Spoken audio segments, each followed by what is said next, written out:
everyone, and welcome to the Adjusted for Risk podcast, here from the very, very snowy shores of Lake Tahoe.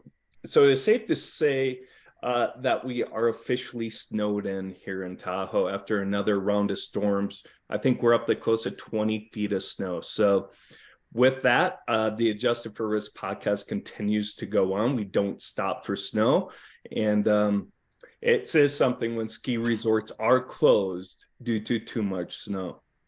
So I'm really excited for today's show, as we have a great show lined up with two fantastic guests. First, before we turn to them, this episode is sponsored by AdvizorStack. AdvizorStack is a customizable, integrated technology application management platform developed for independent RIAs, OSJs, family offices, and financial advisors. The company has partnered with top-tier partners, including Zephyr, to provide billing and reporting, trade and order management, financial planning, research and analytics, and CRM technology. To learn more, you can visit AdvisorStack.com. So as I mentioned at the opening, I'm very excited to be joined by the dynamic father-son team of Paul and Nico DeMaio of AdvisorStack. Paul is the CEO and managing partner of AdvisorStack, while Nico is a president and partner at AdvisorStack. So this is sure to be a very entertaining conversation, and one that I know I will learn a lot from, as both Paul and Nico have a wealth of knowledge on the financial services space. So with that, I am done talking. I'm going to go and turn it over to the experts, Paul and Nico, to tell a little bit more about themselves. Let's start with you, Paul. Hey, Ryan, thanks for having us. It's a pleasure being here. I just started my 30th year in the industry. I'd like to say I started it when I was 10, but that would be a lot. Anyhow, I don't want to date myself, but yes, this is my 30th year in the industry, and it's been pretty exciting. It's been a lot of change, and we're excited to tell you a little bit more about it. Fantastic. Yeah. All right, Nico. Yeah, and Ryan, thanks a ton again for having us on this call. Really appreciate the opportunity to speak to your greater market and to inform them about AdvisorStack. But yeah, guys, my name is Nico DeMaio. I'm, like Ryan said, the president. I was a financial advisor for Charles Schwab and TD Ameritrade in Silicon Valley. And then I also worked with a turnkey program here in Scottsdale, Arizona. Got the ability to understand, how advisors operate, being an advisor, and what it's like on the technology side and being that marriage. And having had the ability to, team up with my father, it's been a lovely scenario where he has a lot of experience from folio, wholesaling, everything along those lines, and I get to kind of marriage it with my experience. I don't have 30 years. I got 10 years now. I can gladly say that. It's been a wonderful 10 years, a lot of companies, a lot of different experiences, and really happy to share to everyone what we've created here. Really think it's going to benefit a lot of individual practices. That is awesome. Paul, I have just over 20 years of experience. I have a few stories in those 20 years. I can't imagine some of the stories that you have in 30 years. This is a family show, so we won't get into some of those stories. Maybe if I do a after dark episode of Adjusted for Risk, you can come on and tell some stories. Yeah. So you've experienced a lot, Paul, in this industry, probably both good and bad, and had the privilege to work with many firms, individuals throughout the years. How has the industry evolved? And, we could probably make a whole episode just on that. So maybe give a quick few bullet points there. Yeah, Ryan, it's funny you say that, because when I started out 30 years ago, I started at Merrill Lynch, and I actually helped develop their consults program. And if you don't know what that is, that's their separately managed account program. They were the first to market with it. And this was back in the days when advisors were brokers, right? Mm-hmm. So brokers didn't even know how to spell managed money. They didn't even know how to think about a all-encompassed UMA fee, right? So I spent many years going out training advisors on how to restructure their books. So I saw it from the beginning. I saw it from, these guys were just traders all the way to where they are today. And that's professional money managers. And that's all encompassed one fee. And I thought, you know what? How much more can this industry change? And it's still changing. And the important part about it is the technology needs to change with it. And that's really what brought me to do and what we're doing at AdvisorStack. And with Nico's experience in the way that his career has taken off in the technology, the fintech technology side, it was a perfect marriage for both of us to finally come together and make this happen. But yeah, I could share some stories about you for Nico, but I'll save that for an after dark episode for sure. Because trust me, we have some good ones. I will add a little story just on this. Ryan, I've always had the pleasure of kind of being the little child that would tag along in all the meetings and things like that. So he used to actually take me to Yankees games with all these large Morgan Stanley advisors who run billion-dollar books of businesses, and I'm this 10-year-old kid, like not even really understanding what I'm actually positioning myself with, and he just made that accustomed to me. So he's got endless stories and endless experiences, and the transition, like he was saying, to us with fintech, it's been interesting. So I started off as a internal with Van Eck and an operations consultant with the USC Consulting Group. So I kind of got a little bit of my head in the door. And then I became a partner for a financial consultant at Charles Schwab. He ran a $2 billion book of business.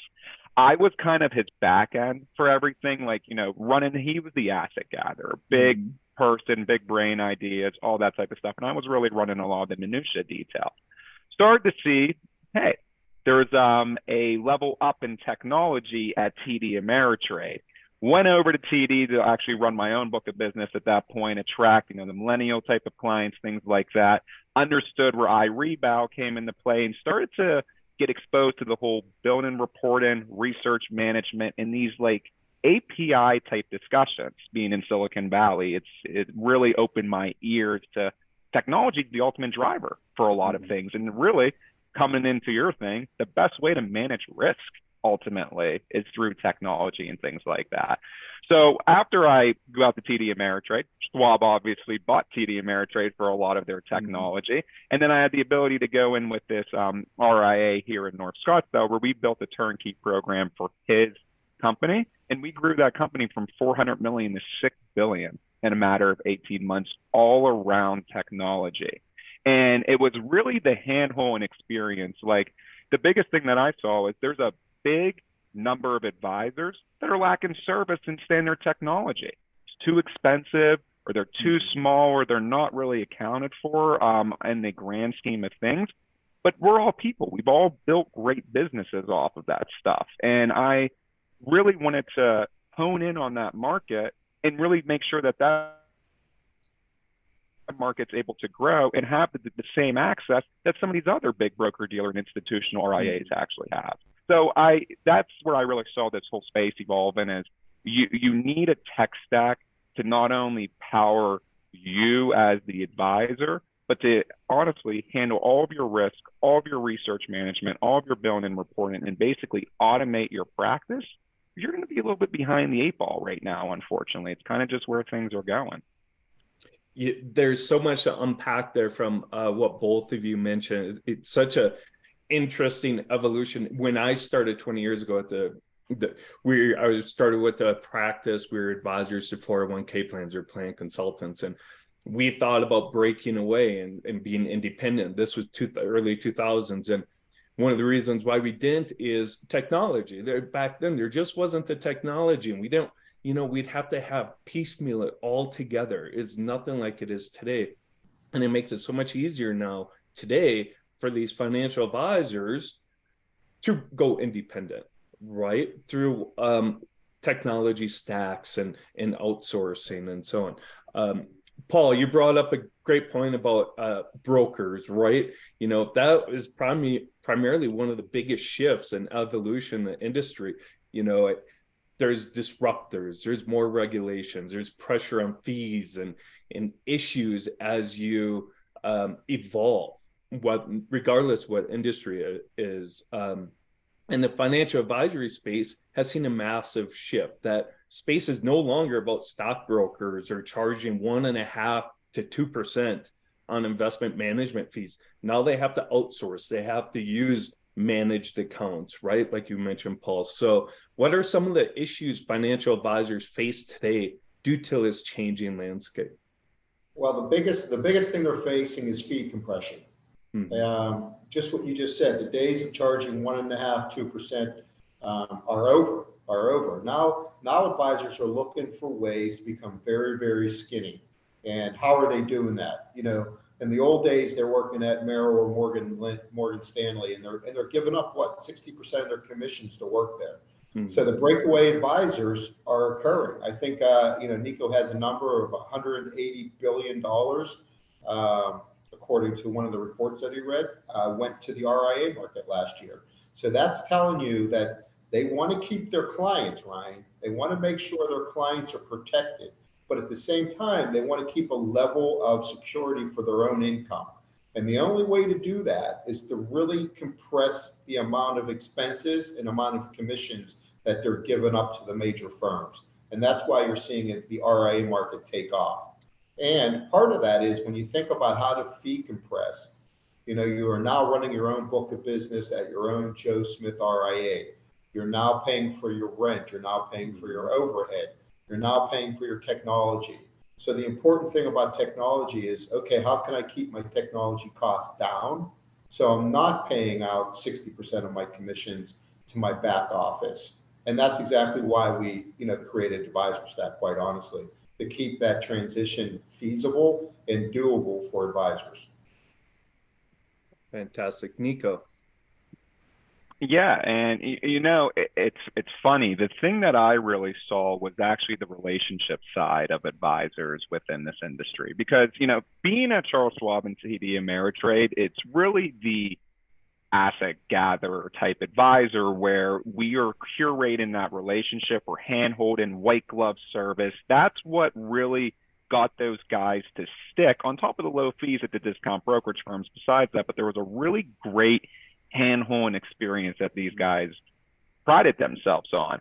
And Paul, it was the McKinsey's report that stated about $188 billion moved to the RIA market. There's a huge shift that's occurring right now from the larger broker dealers, the larger wirehouses, who need independent family offices that curate their experience around the actual investor. A lot of these guys, they need the time of day to hold their hand, do all of that functionality, maybe talk about taxation, maybe talk about accounting, maybe they can do their investment management on all of this. But there's such a movement, I think, in this space away from just performance and all of that type of stuff to what can you do for me and my family? I think of it as more of a CFO of family. That's what investment advisors are starting to become, and that's what I prided my business off of. And that's how I was basically looking at this tech stack with the RIF and then building this as a deviated version, learning from those mistakes, and ultimately finding the right formula to be able to handle all of those scenarios.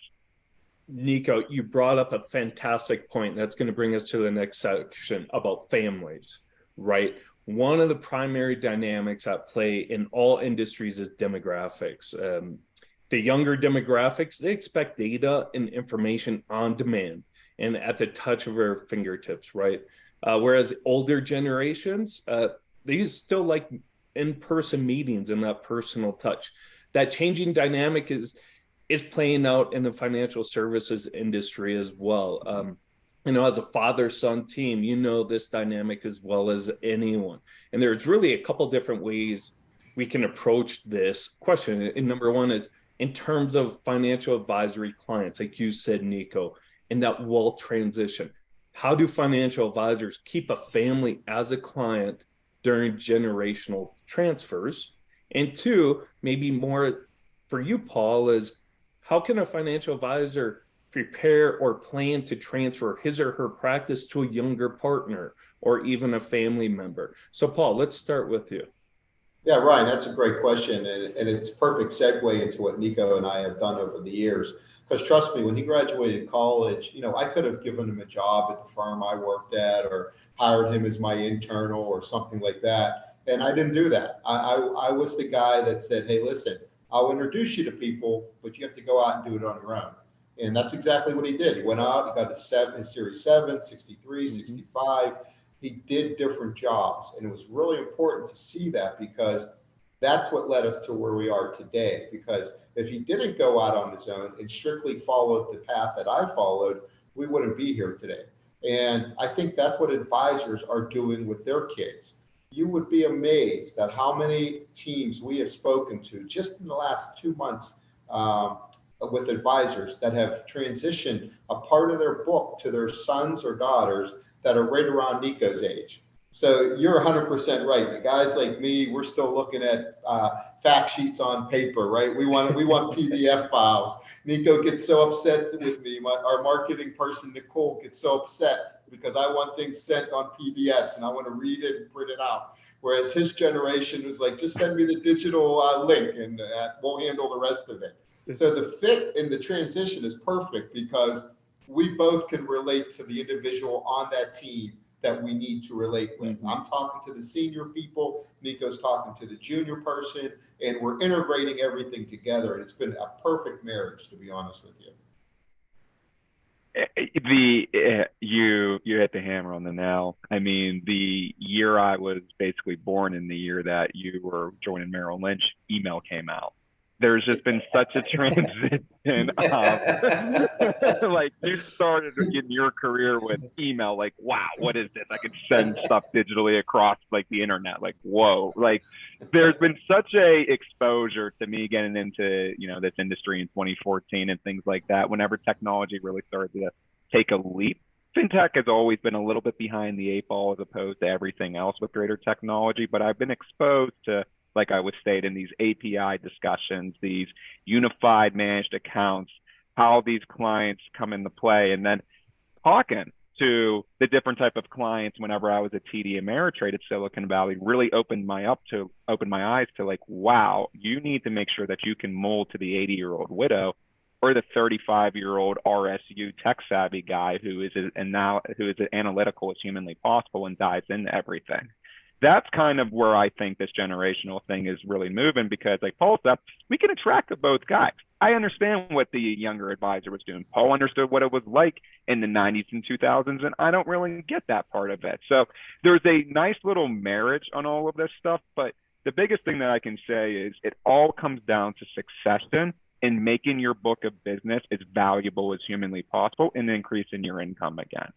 Through that use of technology, through this generational shift, I think, and through a little bit of dead weight here and there and understanding of what actually is the niche offering that a financial advisor offers, that's where I think that these guys are going to really excel and build on all of these relationships with. So it's coming. And I think that, people aren't going to stop leaving the wirehouses anytime soon. I don't think people are going to stop opening up Paul DeMaio's RIA anytime soon. There is a huge need in this space, and families want that need at the same time.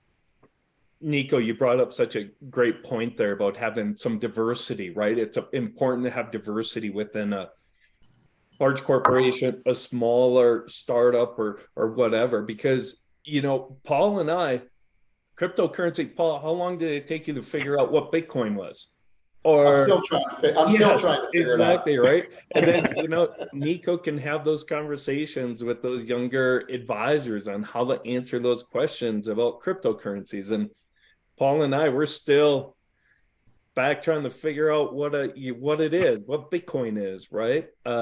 And then you've got all this AI that's coming out right now with the chats and stuff. I tell you what, my grades would be a lot more improved in college if I had some of these. What's funny is like, I feel like everyone sits there like, boy, I wish I had something to do my homework with you. And now you see these kids with 3D printers and ChatGPT giving them the answers. It's just like, you want to talk about even another step of wow that's happened over the last 6 months. That's occurring right now too. Yeah, exactly. And Paul and I, we're still working on fax machines and That's it. And Hey, printer, Ryan, yeah. Ryan, I remember the days when they stuck the trades in the little bubble machine, and the bubble machine went to the operations, and operations then had to call the home office to put the trade in. Then then they had to call the traders on the floor. Now it's being executed within a half a second, right? Yeah. And everything is changed, as Nico has alluded to. Yeah. Real quickly, my first RBC wealth management was my first job, like in the field, and I worked in operations dealing with trades, and we had the tubes come down, and there was a couple advisors that still use it, even though they could put the trades in themselves, and they just didn't want to. They wanted to use the tubes. Yeah. But there's definitely a shift in whenever I will say this, whenever you look into technology and all that stuff, the adoption step, just like that. A lot of people are very used to, what they were accustomed to prior to this. And whenever you disrupt changes and stuff like that, I really can't state enough that us being financial advisors, us coming from this industry, we know what is most important to you, and that's your clients ultimately. And the only thing that we really want to do is make sure that you guys can get on board and onto this. There is as little disruption as humanly possible, and you get to get your clients back on this platform and resume business activity more efficiently and, again, as quick as possible. Nico, I think that's a perfect way to go to this next question real quick and Paul mentioned it briefly too, but why did you start AdvisorStack? And I think that goes on, and we've talked a lot about technology. So I think most listeners know where you're going to go with this, but Nico, maybe you can continue on why did you start AdvisorStack? Yeah, and I would say it's more so than just making sure that the younger advisor has the right technology to be able to do this, improve their operational efficiencies and all of that. I really wanted to, again, bring an affordable solution to this market and be able to allow every type of advisor to have this access that those institutional clients had. And I know I said at the beginning, but I can't stress enough that there's a huge gap in servicing for these $1 billion and under firms and all of that type of stuff. And we're here to really be that niche offering for you guys and make sure that we understand your business. We know what growth is. We've had massive growth very quickly. We've also had very sufficient where you're comfortable with your business and you're just building that on. We can consult you on both of those options and really build this for your specific business and where you want it to go. Maybe there is people that just want to sell their business. Maybe there is a succession plan to a younger son or a junior advisor. We're here to remove all that key man risk, become a part of your firm because your success directly inhabits our success, and grow together. That's why I really wanted to do this. Paul, you had a lot more experience in folio and everything, and I know you got a lot more. Yeah. That's why you started this, but please. Well, I think you hit on most of the topics, Nico. When you think about what advisors are running into, they're running into affordability to be able to play with the big guys, right? So the $1 billion plus guys are getting everything they need. They can afford it. They can hire a Zephyr. They can hire a Black Diamond. They don't care about the cost. When you get into some of the smaller advisors who run a really good business, and when I say smaller advisors, they're still doing very well. These guys are very successful individuals. These guys and girls, they're very successful. And the key to it is, how can they become more successful? How can they have more time in their day to go out and bring in new clients? Or how do they turn the business over to their kids? The best way to do it is to be able to have institutional vendors like we have, like Zephyr. Like, this is a whole new world for Zephyr. I mean, Zephyr does very, very well on the institutional side. You have a ton of clients, Ryan, on the institutional client side, but the retail investors don't necessarily know enough about Zephyr and how it can improve their business because they think it's too expensive. But when you get down to something like what we're doing, we're offering institutional pricing for any type of advisor, whether you're $100 million, $50 million, or $25 million advisor. You can now afford what the big guys have and grow your business. That's awesome. Great way to kind of, tighten it all together. So, we've talked a little bit about stories. One last question before I let you gentlemen go off and talk to clients and get some business done. But stories, I always love stories. So are there any fun, entertaining stories that you guys may have? Again, Paul, I'll give you one. family show. Yeah. Maybe something from your past or something recently, like you saw something in the news that just kind of, wow, that's crazy. That you guys would like to add as we close out this episode. I'll give you a quick Nico story. He was in his first year of college, actually just finished his first year of college, and really didn't know which direction he wanted to go, as far as like most 18-year-olds do, right? They don't know where they want to go. So that summer, I made him go on all of my business meetings with me. And I said, you know what? His buddies were all out having a blast. He was dressed in a suit every night going on client appointments. I can remember he was out with me with Professor Jeremy Siegel one time.